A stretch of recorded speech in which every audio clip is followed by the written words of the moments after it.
Okay mga boss. Ano? Unbox na natin. Kailangan Ano to? Well, ng konting panahon. this is a classic Para seat. magpag-isip. Classic bike seat from Lazada. Actually, tagal ko bago mapag-decide, no? Kung gusto ano ba kasi yung balak, bibili o ipapagawa yung ating stock seat doon sa Taytay. Pero alam nyo kasi, ano rin ako, sabi ko, kung papatabas namin yun, papakabera ng bago. Kumbaga mas maganda kasi nakatabi lang yung stock seat. Well, anyway, ito na siya. No? Nakuha na natin.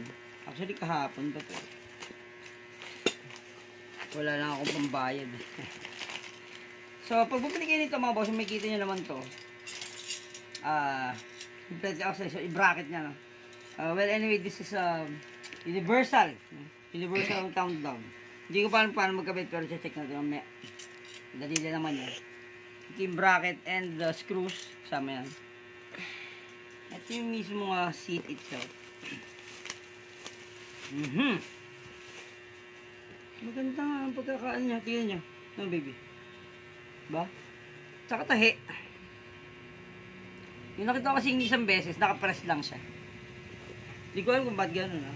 Ipipress yun. So, para may nakabakat na ayun kayo mga guhit-guhit. So, maganda niya. Synthetic leatherette yung kanyang balot. Kung ano yung original, parang gandi siya.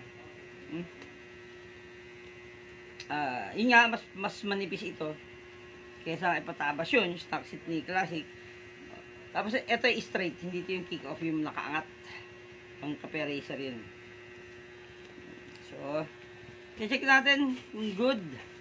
Siyempre good yan. Sa kanyang build and appearance, okay naman, maganda talaga. Mas manipis ng 1 inch siguro mahigit doon sa ating Classic. Kaya bababa ng konti. Actually, sa akin sakto, no? Yung pagka nakaupo, nakaganyan yung aking paa. Kasi mas maganda pa rin yung may mas baba ng konti.